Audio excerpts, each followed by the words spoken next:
ხო და ესე იგი საზოგადოების მხრიდან რეაქცია იყო ესეთი მენტორული რეაქცია. ესე იგი იმანაც აიცილა ეს კითხვები დახუჭა თვალები ამაზე.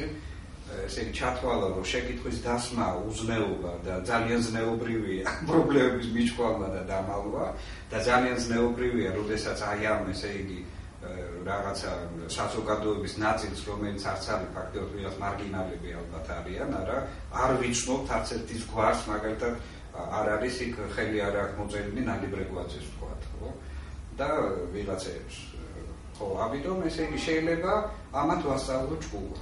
არა, აი ხო ასეთი აზრით საზოგადოებაში რომ იცით, თქვათ პოლიტიკური სპექტრი არის მარგინალიზებული სრულიად. დღესდღეობით ქვეყანაში საშინელი ეკონომიკური პრობლემები აქვს ქვეყანას. და ხომარჯობია რომ თქვათ ერთი ინსტიტუტი შევინარჩუნოთ ისეთი რომ არ შევუხალოთ და არ ვისაუბროთ იმის პრობლემებზე. ხონდეს რომ აი კარგი გვაქვს ეკლესია დღეს. საუბედუროდ შეიძლება ასე გავამართოთ. საუბედუროდ ეკლესია არის ძალიან დიდი ორგანიზაცია, თავი რელიგიას რო დავამებოთ. ორგანიზაცია უზარმაზარი ბიზნეს სტრუქტურებით, უზარმაზარი შესაძლებლობებით, არა ფაქტიურად ისინი აი დღეგ და რაღაცებრივი თავისუფალი ხო, აბსოლუტურად თავისუფალია, ანუ ძალიან სერიოზული, ასე ვთქვათ, თანამედროვე ენაზე რო ვილაპარაკოთ, მე არ ვეხები რელიგიას, არამედ ინფრასტრუქტურას. ეს არის მაფია.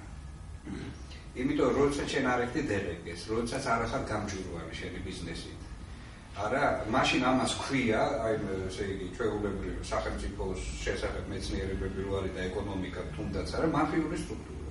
თან კოლოსალური და ძალიან დიდი გავლენის მქონე. როცა ამ მაფიურ სტრუქტურაში ინტეგრირებულია პლუს ძველი კადრები KGB-ს და საერთოდ ინსტიტუტი მთელი KGB-ს შიგნით. არა, ეს არის დამანგრეველი ნებისმიერი სახელმწიფოსთვის. და ასეთ პაწაწინა სახელმწიფოსთვის როგორც ჩვენ ვართ, არა, და მით უმეტეს ომის მდგომარეობაში ყოფი ქვეყნისთვის, ეს არის უბრალოდ ატომური იარაღის ტოლფასი ძალა. ხო? ამიტომ არ ადმინისტრირებ, მე ვიმეორებ, რომ მე ვიცი უამრავი წინვალე გონების და ძალიან მაღალსულიერი ადამიანი. აი ჩვენ რო ვაბრალებთ, იცით რომ შედიოდნენ, თქვათ ომის დროს იქ და გამოყავდათ იქიდან არა და ეს რუსეთთან შეთანხმებული იყო, შეიძლება სადღაც იყო, მაგრამ უამრავი ადამიანი პირადი გმირობის ფასად აკეთებდა სასულიერო პირი. ეს უდავოა, არ შეიძლება მათ დაუყარგო ეს ფიქსება, ხო? ესენი ვაჟკაცები არიან და ძალიან დიცულოვანი ადამიანები. დახმარება შექონდათ, პური შექონდათ, ესე იგი მედიკამენტები შექონდათ, გამოყავდათ ეს ხალხი. ამას აკეთებდნენ პირადი რისკის ფასად. მე ვიცი, აი აფხაზეთის ომის დროს 92 წელს, 93 წელს ადამიანს ვიცნობ, ესე იგი, თავისი ხრებით გამოიყვანა, 20-მდე პატარა ბავშვი და გადაარჩინა.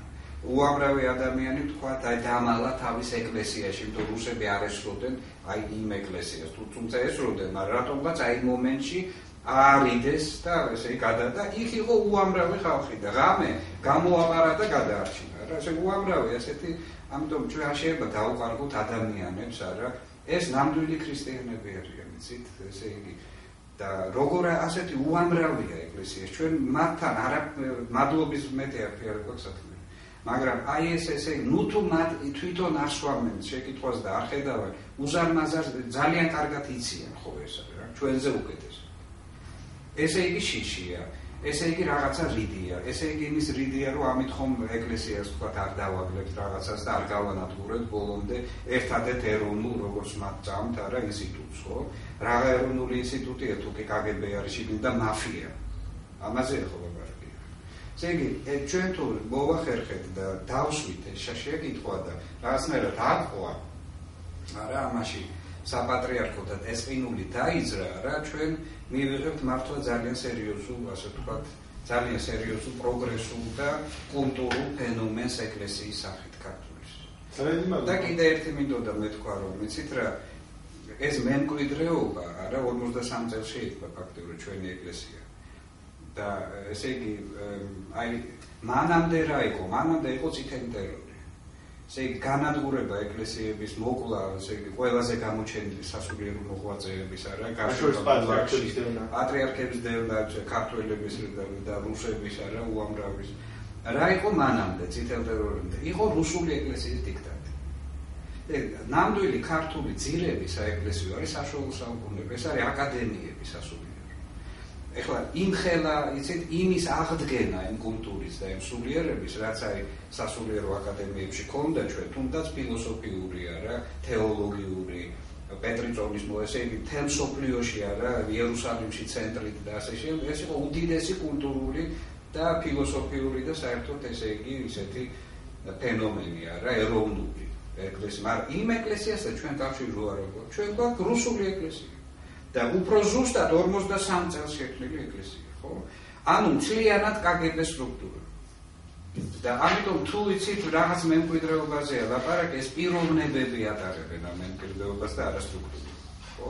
აი დიდი პიროვნებები, რომლებიც მოღვაწეობენ ეკლესიაში დღესაც და აი თავისი პირადი დიდი სულიერებით მოაქვთ აი ეს კავშირებს ამყარებენ ნამდვილ მართლმადიდებულ ქრისტიანულ, ასე ვთქვათ, რაღაც სამყაროსთან, ხო და უფალთან. ასე რომ აი არ უნდა დაუფასოთ მათ ეს არა დიდი პიროვნებები ჩვენ დღესაც გვაქვს ეკლესიაში. მაგრამ აი თუ მოვაშორეთ ეს მონსტრი საბჭოთა არა, მაშინ ეკლესია იქნება მე ასე ვთქვათ ის ძალა რომელიც ქართულ დამოუკიდებლობას და სახელმწიფოებრიობას ძალიან მაღალ დონეზე აიყვანს და ერთს გაერთიანებს და გაამთლიანებს არა. აი ამ მადლობა ნახოთ.